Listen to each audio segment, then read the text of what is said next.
I see a better Africa. I don't know about you and you, but I see a better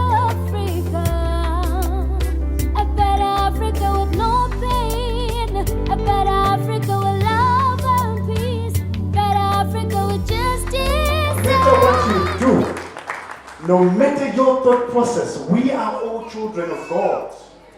God did not drop and say, I am going to give a special brain to people in the US or a special brain to people in Africa.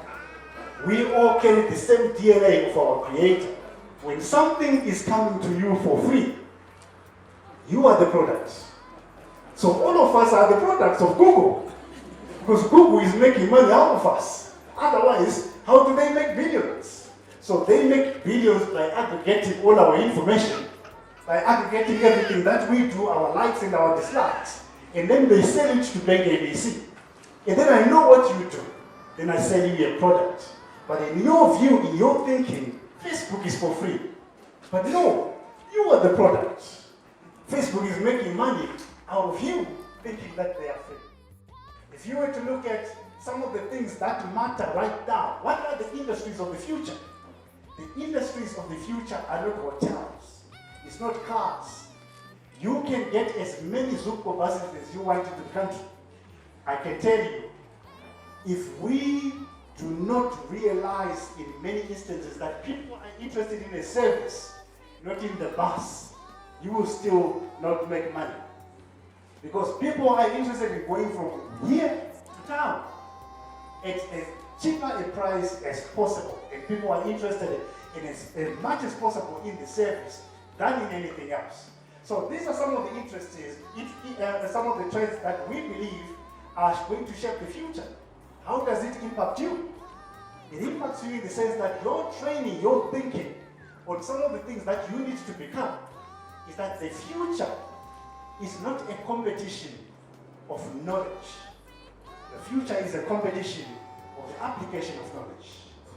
So, it doesn't matter whether you have gone to school and you've come up with 10 A's or 10 B's. It also doesn't matter that you have graduated with a first class from whatever university that you have graduated from. It doesn't matter that you have a PhD. The only thing that matters is that how are you able to apply what you have learned, wherever you have learned it, so that you are distinguishing yourself and you are becoming relevant for the future. So what are some of the jobs that are going to disappear? Do you know that the job of a bus driver or a car driver might not exist 10 years from now? So they're not going to be human drivers. There might not be anybody packing anything in the supermarket. There might not be somebody on the till point in supermarkets. Do you know that? I might be scaring you, but that's the reality. So if you are graduating in school and saying, you know what, my future is going to be in packing things in supermarket, that job might not exist. When it doesn't exist, you are going to blame your government, but you're not going to blame your thought process. The problem with our education system, not only in Zimbabwe but worldwide, is that it's teaching us to be book smart. It's teaching us to be certificated people and not necessarily to be relevant people in whatever we do. So you walk out with your certificate, but you are useless as far as the industry is concerned. So what am I going to do with your 4 A's, with your 10 A's? Your 10 A's mean nothing. Because if I want to know what Pythagoras theorem means, I am going to Google it. And Google is going to tell me much, much faster what Pythagoras theorem means than you trying to scratch your head on what you crammed a couple of years back before. So what you learned at school is absolutely useless. Absolutely irrelevant.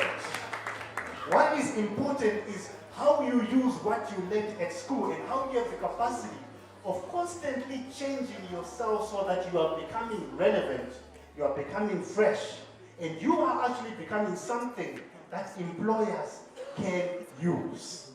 The future belongs to those who are going to really, really see where the world is going, in equipping themselves in realizing that I can be a billionaire like Taker's kids at age 11, because I know that there is the power of the internet, and I also know that there is the power of the mobile phone. The people right now, let me give you an example that is close to home. There is a little lady, not so little, but there's a lady that is famous in this country. This lady is famous because she makes skits, and she circulates those skits on WhatsApp, and she's on Instagram doing stupid jokes. That lady is called Madam Boss. Madam Boss, in her net worth and in her capacity to feed her family, probably has the capacity of feeding her family better than some of us who are here. Because she has learned one thing, that we like jokes. She has learned the second thing, that the best way of distributing jokes is through what? The phone. Then she's also learned that as we consume the jokes, we are going to share it with our brother, with our father, with our friends. Then all of us in the country are going to consume her jokes. When we have all consumed their jokes, she then comes to Bank ABC. It says to Bank ABC, guess what? I have 5 million people who are circulating my joke. How about you just allow me to do something that mentions Bank ABC in my joke? So Bank ABC then immediately sees that it has people access to how many million people? 5 million people. But Madam Boss is making money for free, circulating the jokes to you for free. But remember what I said, if something is for free, you are the product. So she's making money out of you. You're busy laughing, and she's busy going to America, and to Canada, and to Australia, and doing her jokes, and using you for free. That is what I call wisdom. Does Madam Boss have a PhD like me? No, she doesn't. But I am here. She's in Australia doing her jokes. That is the difference. A better Africa.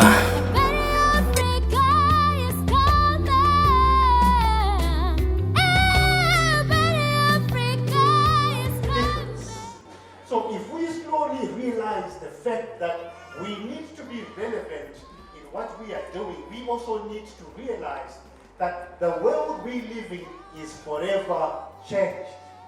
For us to make money, we don't necessarily need to force our children to have the A-levels. Yes, they must have the A-levels. And yes, you must go to school. Yes, you must have a degree. But you need to realize that it's even equally important for you to be adaptable in the things that you do, in the way that you do the things that you do. You need to be relevant and realize that there are some industries, no matter how much we want our children to be teachers, to be doctors, to be nurses, no matter how much we want to force our children, like me, to be bankers, we are probably forcing our children or ourselves into industries of the past and not necessarily of the future. If you are that father, you might be doing your children a disservice. If you are that mother, perhaps we need to look again and say, what is the best way of preparing my children for the future and not necessarily for the past? Again, some of the things that I believe are careers of the future are this. These are some of the careers of the future. We have never heard of some of them. Did you know that a couple of years ago, there are some roles that didn't exist in the world at all? At all. That you would look at right now and wonder, where did this role come from? But they're existing today because this is where the world is going. Let's go with it and make sure that we are becoming relevant. I just wanted to conclude by telling you just a couple of things again, that Africa probably presents the greatest opportunities in the entire world. I also wanted to circle back and tell you that Zimbabwe presents the greatest opportunity in Africa. Did you know that? Within our greatest challenges, I'm not a politician. I have no aspiration to be one. But what I can tell you is this. Every business person, everybody who is looking at Zimbabwe, always looks at the opportunities that exist within a challenge. The measure of opportunities within a country is proportionally related to the level of challenges that you have. Let me break it down a little. The higher your challenges, the more your opportunities. Because when you have problems of power, you can clap for me harder. They don't want to play because they don't want to hear the truth.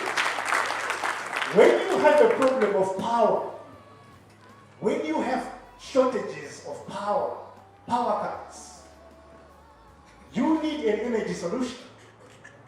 The energy solution, who is going to provide it? So you are the youth. You are sitting here. Who is going to provide your power solution? It's a challenge. 18-hour load shedding. So we are waiting for the Chinese, for the Koreans, for the Europeans, for the Americans to come and address your challenges. What you are doing is sitting together as a church and doing nothing about it. A better Africa.